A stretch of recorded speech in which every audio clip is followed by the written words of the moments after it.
Hello everyone. Before we start, make sure you like and subscribe to the channel. Also leave a comment of where you're watching from and what time you're watching so that YouTube will keep showing you good horror stories like this. So let's begin. My hands still shake when I think about Marcus. 3 months have passed, but I can still feel his eyes on me. It all started when I was 24, working at a small coffee shop downtown. Marcus was a regular customer who always ordered the same thing: black coffee, no sugar. He seemed nice enough at first, always polite, always said thank you. But then he started staying longer, watching me work from his corner table. One Tuesday morning, he asked me out. I was single and lonely, so I said yes. Our first date was at a pizza place near the mall. Nothing fancy, just casual conversation over cheap food. He seemed normal, maybe a little quiet, but I thought he was just shy. Our second date was at the movies. We watched a scary film about monsters, and when I jumped during the frightening parts, he would laugh. Not the kind of laugh you share with someone, the kind that makes your skin crawl. But I ignored that feeling in my stomach. Date number 3 was when things got strange. We went bowling, and every time I missed the pins, Marcus would get angry. Not loud angry, but his face would change. His smile would disappear, and his eyes would go cold. When I knocked down all the pins, he barely clapped. It was like he wanted me to fail. After bowling, we sat in his car in the parking lot. The streetlights made everything look yellow and scary. That's when Marcus told me he had driven by my apartment building several times that week. He said he wanted to make sure I was safe. My heart started beating fast, but not in a good way. I told him I needed to go home. He drove me there, but instead of dropping me off, he parked across the street. When I asked him why, he said he wanted to watch me get inside safely. I ran to my door as fast as I could. That night, I looked out my window. His car was still there. The next morning, it was gone, but somehow I knew he had stayed there all night. I decided not to see Marcus anymore. When he came to the coffee shop, I asked my boss to let someone else help him, but Marcus would wait. He would sit at his table and stare at me until I felt sick to my stomach. Then the phone call started. First, just 1 or 2 a day, then 5, then 10. I never answered, but he kept calling. When I blocked his number, he called from different phones. The calls came at all hours, morning, afternoon, and worst of all, in the middle of the night. One evening after work, I went grocery shopping. As I pushed my cart through the store, I kept seeing the same person in different aisles. It was Marcus, pretending to shop, but really following me. When I moved to the bread section, he was there. When I went to get milk, he appeared again. My hand was shaking so hard I could barely hold my shopping list. I left my cart and ran to my car. As I drove home, I checked my mirrors constantly. Sure enough, Marcus was behind me, staying far enough back that I almost couldn't see him. But I knew it was him. When I got home, I called the police. The officer who answered was kind, but said they couldn't do much unless Marcus broke the law. Following someone wasn't illegal, he explained. I would need proof that Marcus was threatening me. The next week, things got worse. I found notes under my car wipers. The first one said, "You look pretty in your blue dress." I had worn a blue dress to work that day. The second note said, "Your bedroom curtains are very thin." My blood turned cold when I read that. I bought thick curtains and installed new locks on all my doors and windows. But nothing made me feel safe anymore. Every noise outside made me jump. Every shadow looked like Marcus. 2 weeks later, I woke up at 3 in the morning to a sound I couldn't identify. It was like scratching, but soft. I lay in bed, afraid to move, listening carefully. The sound was coming from my front door. I crept to the window and peeked through the curtains. Marcus was there, kneeling by my door with some kind of tool in his hands. He was trying to pick the lock. My phone was in the living room, but I was too scared to leave my bedroom. I watched in horror as my front door slowly opened. Marcus stepped inside my apartment like he owned the place. I heard him walking around, opening cabinets, going through my things. His footsteps got closer to my bedroom. I slid under my bed, just like I did when I was little and scared of monsters. Except this monster was real. The bedroom door opened. I could see Marcus's boots through the gap under my bed. He walked around my room, opening drawers, touching my clothes. Then he sat on my bed, right above me. The mattress sagged down, so close to my head I thought he might feel my breath. Marcus stayed there for what felt like hours, but was probably only 10 minutes. Then he whispered, "I know you're here somewhere, Rebecca." My name sounded terrible in his voice. After he left, I called the police immediately. This time, they took me seriously. They found scratches on my door lock and footprints in my bedroom. The officers said they would arrest Marcus, but first they had to find him. I stayed at my sister's house for 2 weeks while the police searched for Marcus. When they finally caught him, they found photos of me in his apartment. Photos of me at work, at the store, even sleeping in my bedroom, taken through my window. Marcus went to jail, but only for 6 months. The judge said breaking into someone's house wasn't as serious as hurting them physically, but Marcus had hurt me, just not in a way the judge could see. Now I live in a different city, far away from that coffee shop and that apartment. I changed my phone number and deleted all my social media accounts. Sometimes I still check my locks 3 times before bed. Sometimes I still look over my shoulder when I'm walking alone. The scariest part isn't that Marcus was watching me. The scariest part is wondering if someone else is watching me now, and I just don't know it yet. Because once you've been hunted, you never really feel safe again. And that's exactly what Marcus wanted, to make sure I would never forget him, no matter how far I ran. Nobody warned me about 7th grade being this scary. It started during winter break when I joined the after-school art club. Our teacher, Miss Rodriguez, let us stay late to work on paintings for the spring art show. The art room was always quiet after everyone went home, with just the sound of paintbrushes and pencils scratching on paper. That's where I met Tyler. He was in 8th grade, a year older than me, and really good at drawing. His sketches of animals looked so real, you could almost see them breathing. He seemed nice enough, always offering to help clean up the paintbrushes and sharing his fancy colored pencils with everyone. But then something changed. Tyler started sitting next to me every day, even when there were empty tables all over the room. He would watch me paint instead of working on his own pictures. When I asked him about it, he just smiled and said he liked watching me concentrate. One Thursday, Tyler asked if I wanted to walk home together. I lived only 6 blocks from school, and my parents always told me it was safer to walk with someone than alone. So I said yes. But instead of walking me straight home, Tyler took a long way through the park. He kept asking personal questions about my family, my bedroom, and what time I went to sleep. My stomach felt sick, but I didn't know why.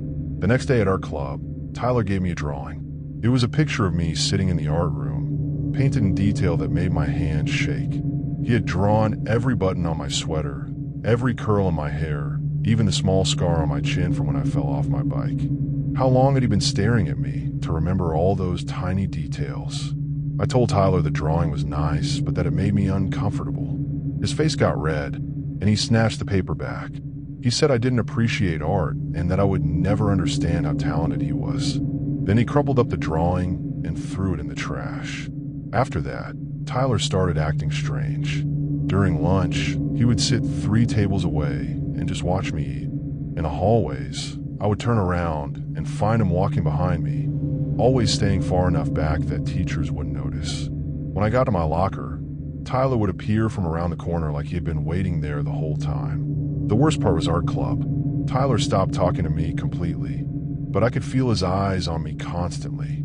He would draw angry, dark pictures, storms and monsters with sharp teeth. When Miss Rodriguez asked him about his artwork, Tyler would look at me and say he was drawing his feelings. Then the messages started. Tyler somehow got my phone number and began texting me every night. The first message said, "I miss you." The second said, "Why are you ignoring me at school?" By the end of the week, I was getting 15 messages every day. They got weirder and scarier. "I know what you ate for breakfast. Your bedroom light was on until 11 p.m. last night. You look pretty when you sleep." That last message made me want to throw up. How could Tyler know when my bedroom light was on? How could he know anything about me sleeping? I told my mom about the messages, and she called the school right away. The principal, Mr. Johnson, said he would talk to Tyler and make him stop. But instead of getting better, things got much worse. Tyler started leaving things in my school locker. First, it was drawings of me again. Then it was candy that I had never asked for. Then it was a photo of me walking home from school. a photo that Tyler must have taken while following me without me knowing. I changed my locker combination, but somehow Tyler kept getting inside. I asked the office for a different locker, but they said all the lockers were full. I felt trapped and scared every day. One evening, I was doing homework in my room when I heard a tapping sound at my window. My bedroom was on the second floor, so I thought maybe it was a tree branch hitting the glass. But when I looked outside, Tyler was standing in my backyard with a pile of small rocks in his hands. He waved at me like we were friends, like this was normal. I closed the curtains quickly and ran downstairs to tell my parents. But by the time my dad looked outside, Tyler was gone. The next day at school was a nightmare. Tyler's friends kept coming up to me and saying things like, "Tyler really likes you, and you should give him a chance." When I told them to leave me alone, they said Tyler was just being romantic and that I should feel lucky someone cared about me so much. Even worse, my math teacher, Mrs. Peterson, pulled me aside after class. She said that Tyler had told her we were dating and that I was being mean to him. She told me that boys sometimes act silly when they have crushes and that I should try to be nicer to Tyler because his feelings were hurt. I tried to explain that Tyler was scaring me, but Mrs. Peterson said I was being dramatic. She said Tyler was a good student who would never hurt anyone. She made me promise to be kinder to him, and I felt like I had no choice but to agree. That weekend, my parents went out to dinner and left me home alone for a few hours. I was watching TV in the living room when I heard footsteps on our back deck. At first, I thought my parents had come home early, but when I looked out the kitchen window, I saw Tyler trying to open our sliding glass door. My heart was beating so fast I thought I might faint. Tyler saw me watching and started knocking on the glass. He was saying something, but I couldn't understand what. His face looked angry and desperate at the same time. I ran upstairs and locked myself in the bathroom. I called my parents, but they didn't answer. I called 911, but Tyler was gone by the time the police arrived. The officer said there was no proof Tyler had tried to break in, since our door wasn't damaged. On Monday morning, I found a note taped to my locker. It said, "I just wanted to talk to you. Why do you hate me so much? I thought we were friends." The handwriting was definitely Tyler's. I took the note straight to the principal's office. Mr. Johnson called Tyler in and asked him about it. Tyler said he had never seen the note before and that someone else must have put it there. Since there were no cameras near the lockers, Mr. Johnson said he couldn't prove Tyler was lying. But Mr. Johnson did move Tyler to a different art club that met on different days. He also told Tyler's parents what was happening. I thought finally, this nightmare would end. 2 weeks later, I was walking home from school when I noticed someone following me. I turned around, and there was Tyler about half a block behind. When he saw me looking, he ducked behind a parked car. I walked faster, and Tyler walked faster too. I ran the rest of the way home and told my mom immediately. She called Tyler's parents and the school. Tyler got suspended for 3 days, but that just made him angrier. The day Tyler came back to school, I found dead flowers in my locker with a note that said, "These flowers died because you killed them, just like you killed my feelings." That was the last straw. My parents pulled me out of art club completely and drove me to and from school every day. They also installed a security camera in our backyard and changed all the locks on our doors. I never spoke to Tyler again, but I had to see him in the hallways every day for the rest of 7th grade. He would stare at me with such hatred that I started taking different routes to my classes just to avoid him. Tyler moved away the summer before 8th grade started. I should have felt relieved, but instead I felt scared that he might come back someday. Even now, 3 years later, I still check my bedroom window before going to sleep. The scariest thing about Tyler wasn't just that he followed me and left me creepy messages. The scariest thing was that all the adults around me thought his behavior was normal. They thought I should be flattered instead of frightened. But I learned something important that year. When someone makes you feel scared and uncomfortable, trust that feeling. Don't let anyone tell you that fear is just flattery in disguise, because it's not. Sometimes the monsters aren't hiding under your bed. Sometimes they're sitting right next to you in art class, drawing pictures of you when you're not looking. Something was wrong with my apartment, but I couldn't figure out what. I was 25 and had just moved to a new city for my first real job after college. The apartment was small but perfect for me. One bedroom, a tiny kitchen, and a living room with big windows that let in lots of sunlight. I lived alone for the first time in my life, and I loved the freedom of it. That's when I met Jessica at a coffee shop near my building. She was sitting alone at a table, reading the same book I had just finished. We started talking about the story, and she seemed really smart and funny. Jessica told me she lived in the same apartment complex, just 2 floors below me. We became friends quickly. Jessica would text me every morning to ask how I slept, and every evening to see how my day went. She always wanted to know what I was doing and where I was going. At first, I thought she was just being a good friend. Jessica started coming over to my apartment almost every day. She would bring coffee or snacks and say she wanted to hang out. Sometimes she would stay for hours, even when I told her I had work to do or wanted to go to bed early. When I asked her to leave, she would look hurt and ask if I was mad at her. After a few weeks, I noticed strange things happening in my apartment. My books would be in different places than where I left them. The TV channels would be changed to shows I never watched. Food would disappear from my refrigerator, even though I lived alone. I started to think I was going crazy or just forgetting things. But then I found a coffee cup in my sink that wasn't mine. It had pink lipstick on the rim, and I don't wear lipstick. When I asked Jessica about it, she said she had no idea how it got there. One evening, I came home from work to find Jessica sitting on my couch, watching TV like she lived there. I asked her how she got in, and she said the door was unlocked. I knew I had locked it before leaving that morning, but Jessica insisted I must have forgotten. That's when Jessica asked if she could have a spare key to my apartment. She said it would be easier if she could come and go without bothering me. The request made my stomach feel sick, but Jessica looked so hopeful that I didn't know how to say no without hurting her feelings. I told Jessica I needed to think about it. That night, she sent me 15 text messages asking if I had made up my mind yet. She said she would take really good care of my apartment and that having a key would make our friendship even stronger.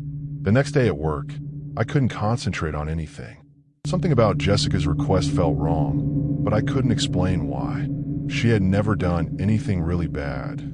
She was just a little too friendly, a little too interested in my life. When I got home that evening, Jessica was waiting outside my apartment door. She had brought Chinese food and said she wanted to have dinner with me. During dinner, she kept asking about the spare key. She said her apartment was being painted and that she needed a quiet place to study for her nursing classes. I finally gave Jessica a spare key, mostly because I wanted her to stop asking about it. She hugged me so tightly I could barely breathe, and she said I was the best friend she had ever had. The weird things in my apartment got worse after that. My clothes would be moved around in my closet. The temperature on my air conditioner would be different when I came home. I would find long brown hairs in my shower, even though my hair is blonde. One morning, I woke up and found a plate with crumbs on my kitchen counter. I hadn't eaten anything the night before, and I always clean my dishes right away. When I texted Jessica about it, she said maybe I was sleepwalking. I started feeling like someone was watching me all the time. At work, I would get text messages from Jessica asking what I was wearing or what I had for lunch. She somehow always knew exactly what I was doing, even when I hadn't told her. Then I found the photos. I was looking for a pen in my desk drawer when I found a small stack of pictures hidden underneath some papers. They were photos of me sleeping in my bed, taken from different angles. In some of the pictures, I was wearing pajamas I had never seen before.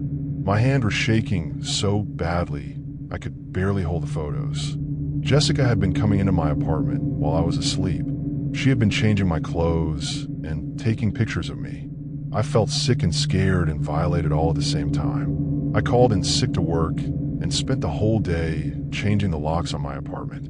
I didn't tell Jessica what I was doing. I just wanted her out of my life completely. That evening, Jessica came to my door and tried to use her spare key. When it didn't work, she started pounding on the door and yelling my name. She screamed that I was a terrible friend and that she had done everything for me. I was too scared to answer the door. Jessica finally left, but she came back every few hours throughout the night. She would knock quietly at first, then louder and louder until she was hitting the door with her fists. My neighbors probably thought I was having a party. The next morning, I found a long letter slipped under my door. Jessica had written 5 pages about how much she loved me and how she couldn't live without our friendship. She said she had been taking care of me in ways I didn't even know about. She said she had been protecting me from bad dreams by changing my pajamas into more comfortable ones. The letter made me want to throw up. Jessica had been drugging me or something to make me sleep so deeply that I wouldn't wake up when she came into my bedroom. She had been treating me like a doll she could play with. I took the letter and the photos to the police station. The officer who helped me said what Jessica was doing was definitely illegal, but it would be hard to prove unless they caught her in the act. That night, I stayed awake with all the lights on, waiting to see if Jessica would try to get into my apartment again. Around 3 in the morning, I heard scratching sounds at my door. Someone was trying to pick the new lock. I called the police and whispered into the phone that someone was trying to break into my apartment. While I was on the phone, I heard the lock click open. Jessica had figured out how to get past my new locks. I hid in my bedroom closet and listened to Jessica moving around my apartment. She was talking to herself, saying things like, "Where is she?" and "She can't hide from me forever." Her voice sounded different, angrier and more desperate than before. The police arrived just as Jessica was trying to open my bedroom door. I heard her scream when they grabbed her, and she kept yelling that she was just trying to help me and that I needed her to take care of me.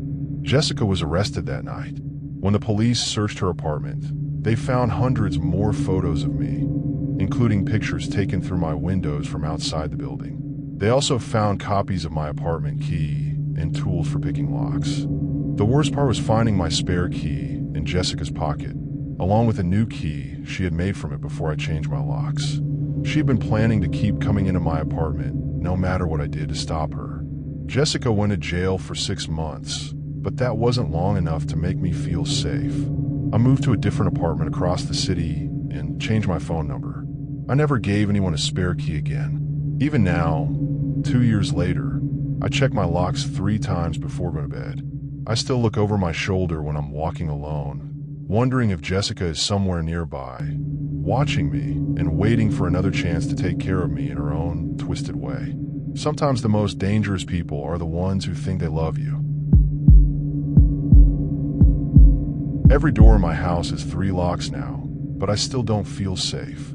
I was 26 when I met Derek at a bookstore downtown. He was reading in the mystery section, and we started talking about our favorite authors. Derek seemed smart and funny, and when he asked for my number, I gave it to him without thinking twice. Our first few dates were perfect. Derek took me to nice restaurants and always opened doors for me. He remembered little things I said and would surprise me with my favorite coffee or flowers.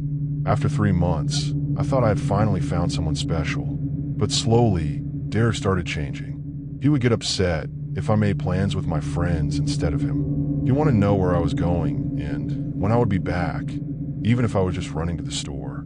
When I told him I needed space sometimes, he would get quiet and say I didn't care about our relationship. The breaking point came when Derek suggested we move in together after only 4 months of dating.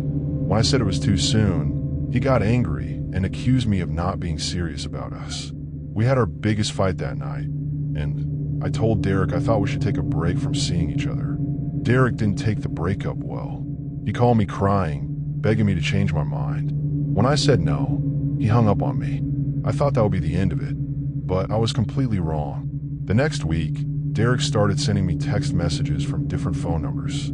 At first, the messages seemed innocent, just asking how I was doing or saying he missed me. But when I didn't respond, the messages got stranger and more desperate.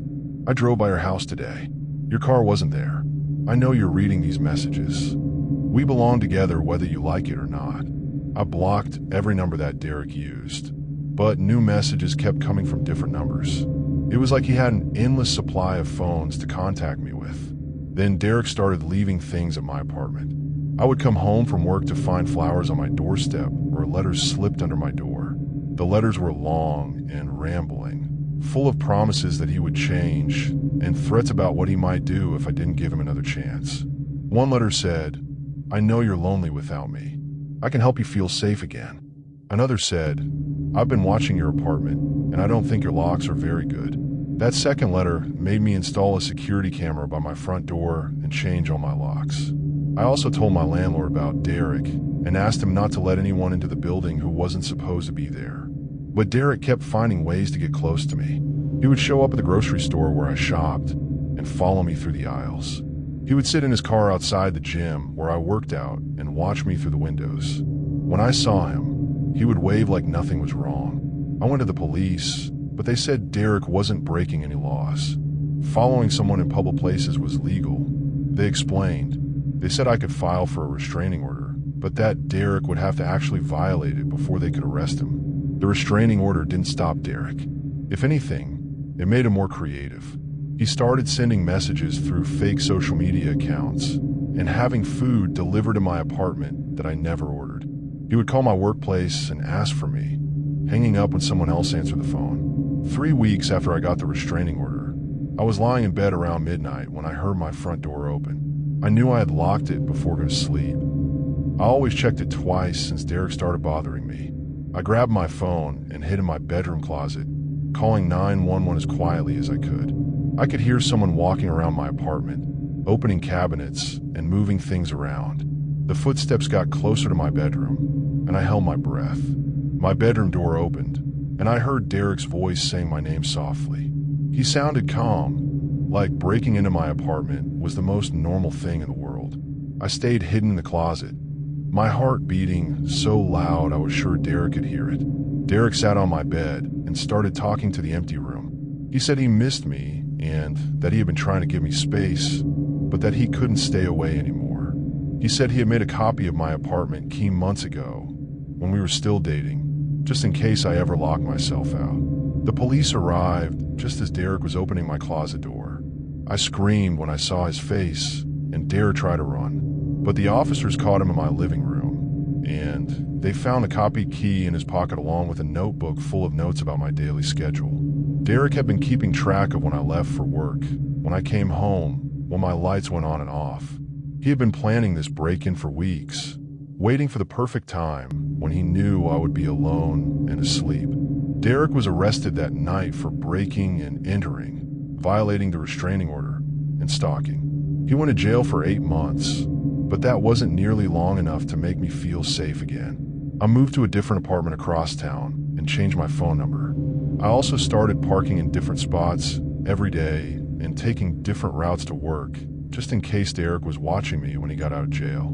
The worst part wasn't just that Derek broke into my apartment. The worst part was realizing that he had been planning it for so long. He had copied my key while we were still together, which meant he had been thinking about controlling me even when I thought everything was fine between us. Derek got out of jail 6 months ago, and I still check my locks obsessively every night. I still look over my shoulder when I'm walking alone. I still jump when I hear unexpected noises in my apartment. My friends tell me I should try dating again. But how do you trust someone new when the person you trusted most turned out to be capable of something so terrifying? How do you sleep peacefully when you know that someone out there still has your address and still thinks you belong to them? I learned that the scariest monsters aren't the ones that jump out at you from dark alleys. The scariest monsters are the ones that smile at you every morning, tell you they love you, and secretly make copies of your keys while you're sleeping next to them. Trust isn't something you can get back once it's broken, and some people will do anything to make sure you never feel safe without them, even if it means destroying the very thing they claim to love. Derek may be out of my life now, but the fear he planted in me grows a little bigger every day, and maybe that was his plan all along. Moving 7 times in 2 years isn't normal, but neither was what Victoria did to me. I met Victoria at a library where I went to study for my college finals. She was working there part-time, helping people find books and checking them out. Victoria had this way of making everyone feel like they were the most important person in the room. When she smiled at me, I felt like I was special. We started dating after she asked me to help her move some heavy boxes to her car. Victoria was 24, 3 years older than me, and seemed to have her life figured out. She had her own apartment, a good job, and plans for the future. I was still living with 2 roommates and eating cereal for dinner most nights. At first, Victoria was amazing. She would cook elaborate meals for me and leave them in my refrigerator when I wasn't home. She would surprise me with tickets to movies I wanted to see and books she thought I would enjoy reading. Victoria remembered everything I told her, even tiny details about my childhood or my favorite foods. But Victoria's attention felt overwhelming sometimes. She would call me every morning before I was fully awake and every night before I went to bed. If I didn't answer right away, she would keep calling until I picked up. When I told her I needed some quiet time to study, she would show up at my apartment with coffee and snacks, saying she just wanted to help. Victoria started asking strange questions about my daily routine. She wanted to know what time I usually showered, when I went grocery shopping, and which routes I took to get to school. When I asked her why she needed to know these things, she said she was just interested in my life because she cared about me. After 6 months of dating, I started feeling trapped. Victoria would get upset if I made plans with my friends or family without including her. She said she felt left out and that boyfriends and girlfriends should do everything together. When I tried to explain that I needed time with other people too, Victoria would start crying and say I didn't love her anymore. The breaking point came when Victoria suggested we should move in together. She said it would save money and that we could see each other all the time without having to drive back and forth between apartments. The idea made me panic, but I didn't know how to tell Victoria no without hurting her feelings. I decided to end the relationship before it got more serious. I met Victoria at a park near her apartment and told her as gently as I could that I thought we wanted different things. Victoria didn't cry or get angry like I expected. Instead, she just stared at me with this blank expression and said, "You'll change your mind." For the first week after the breakup, Victoria left me alone. I thought maybe she had accepted that our relationship was over, but then the gifts started appearing. I would find packages on my doorstep with no return address. Inside would be things like my favorite candy, books I had mentioned wanted to read, or CDs of music I liked. There was never a note or any way to prove they came from Victoria, but I knew it was her. Then Victoria started showing up places where I would be. If I went to study at the campus library, she would be there an hour later, sitting a few tables away and watching me. If I went to grab lunch at the student center, Victoria would walk by the windows and wave at me like we were still friends. I asked Victoria to stop contacting me and to leave me alone. She sent me a long text message saying she wasn't doing anything wrong and that I was being paranoid.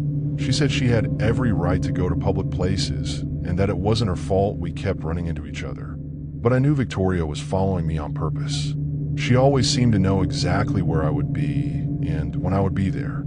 Sometimes she would text me things like, "You look tired of the coffee shop today," or "That blue shirt looks good on you," about clothes I had worn when I didn't think she was around.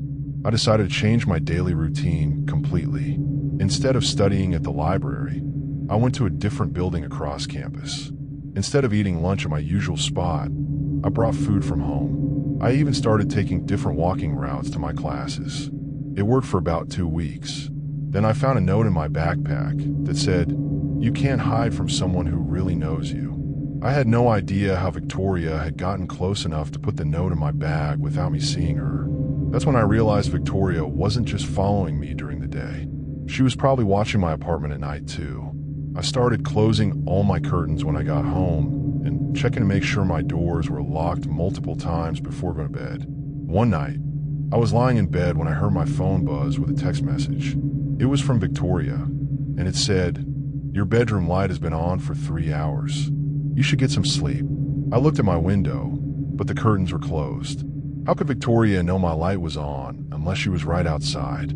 I called the police and explained that my ex-girlfriend was stalking me.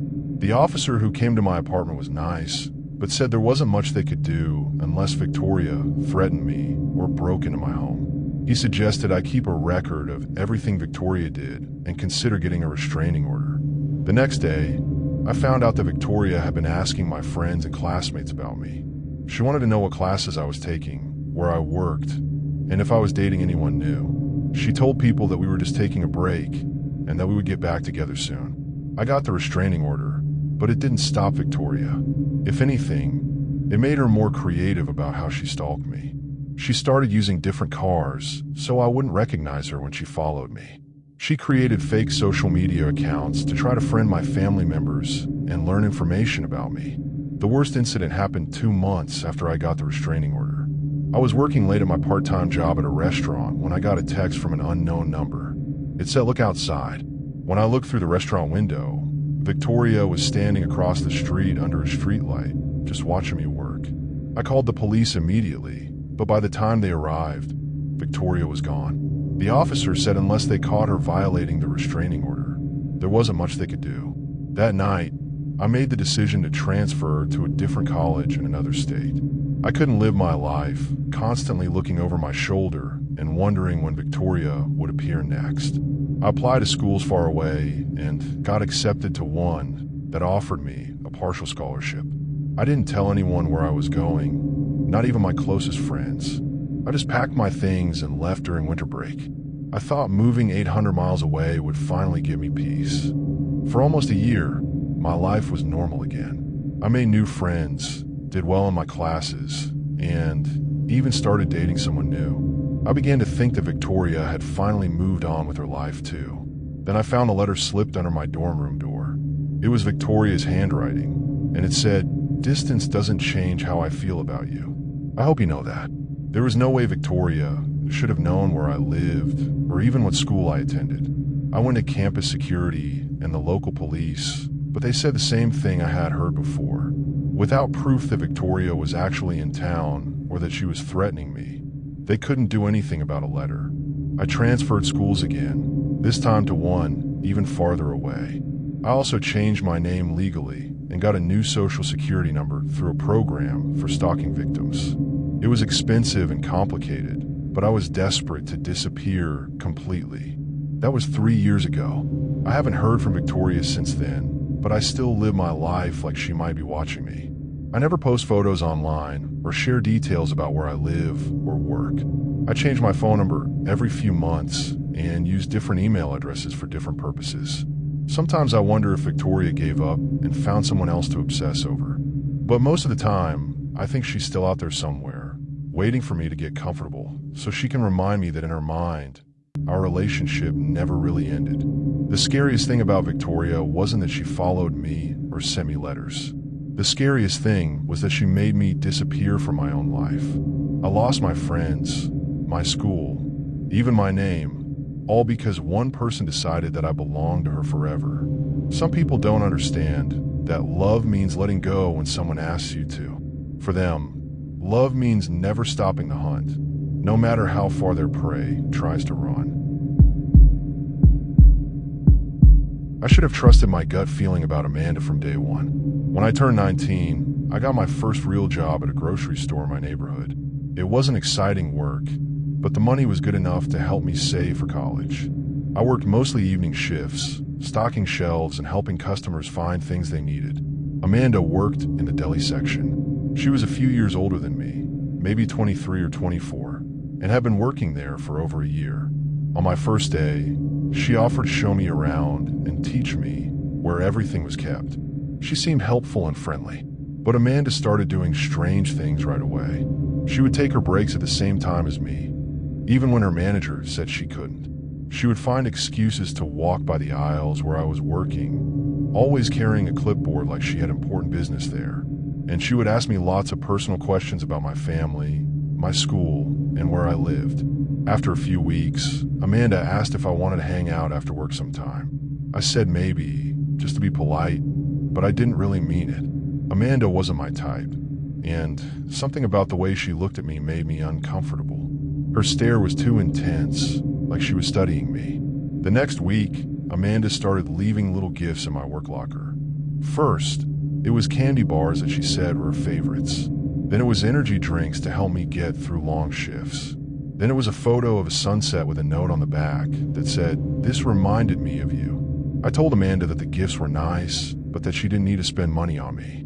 She got upset and asked if I didn't like her presents. When I said they made me feel awkward, her face turned red and she walked away without saying anything. Things got weird fast after that. Amanda would follow me around the store during our shifts, pretending to do her job, but really just watching me work. She would time her smoke breaks to match mine and would stand really close to me outside, even when there was plenty of space. One night, I was walking to my car after closing time when Amanda appeared next to me in the parking lot. She had been waiting by my car for 20 minutes, she said, because she wanted to make sure I got home safely. The parking lot was well lit and safe, so her excuse didn't make sense. Amanda asked if she could follow me home to make sure nothing bad happened to me on the way. I told her no, that was weird and unnecessary. She got angry and said I was being ungrateful and that she was just trying to be a good friend. I drove home that night, checking my mirrors constantly, worried that Amanda might follow me anyway. I didn't see her car, but that didn't make me feel much better. The next day at work, Amanda acted like nothing had happened. She was back to being overly friendly and bringing me snacks. But I noticed she would disappear from the deli section for long periods of time, and I would find her in whatever aisle I was working in, always with some excuse about needing to check inventory. Then Amanda started asking other coworkers about me. She wanted to know what time I usually left work, which days I had off, and if I had a girlfriend. My friend Jake from the produce section told me that Amanda had asked him for my phone number, saying she needed it for work purposes. I went to our manager, Mr. Thompson, and explained that Amanda was making me uncomfortable. He said he would talk to her, but nothing really changed. Amanda just got more sneaky about watching me. One evening, I was working alone in the cereal aisle when Amanda cornered me between shelves. She stood so close I could smell her perfume, which was way too strong. She told me that she knew I liked her and that I was just playing hard to get. When I tried to walk away, she grabbed my arm and squeezed it hard. I told Amanda to let go of me and to leave me alone. She said I was being mean and that she had been nothing but nice to me. Then she said something that made my blood run cold. I know where you live, and I know you live alone. I had never told Amanda where I lived. I had never told anyone at work my address. But somehow, she knew not only where I lived, but that my parents were out of town visiting my grandmother. That night, I made sure every door and window in my house was locked. I also moved a heavy chair in front of the back door, just in case. Around midnight, I was lying in bed when I heard footsteps on the wooden deck outside my bedroom window. I peeked through the curtains and saw Amanda standing in my backyard, looking up at my window. She was holding something in her hands, but it was too dark to see what it was. When she saw me looking, she waved like we were old friends. I called the police immediately. While I was on the phone, Amanda started throwing small rocks at my window, just hard enough to make noise, but not hard enough to break the glass. She was trying to get me to come outside. The police arrived about 10 minutes later, but Amanda was gone. They found footprints in the mud around my house and a folded piece of paper on the deck. The note said, "I just want to talk to you. Why are you being so mean to me?" The officer who took my statement said Amanda hadn't technically broken any laws, but that what she was doing was definitely harassment. He suggested I file for a restraining order and document everything Amanda did from now on. I quit my job the next day. I couldn't handle seeing Amanda every evening and wondering what she might do next. My parents came home early from their trip, and I told them everything that had happened. 2 weeks later, I found out from Jake that Amanda had been asking customers at the store if they knew me or where I went to school. She was telling people that I was her boyfriend and that we had gotten into a fight. She was trying to get information about me from strangers.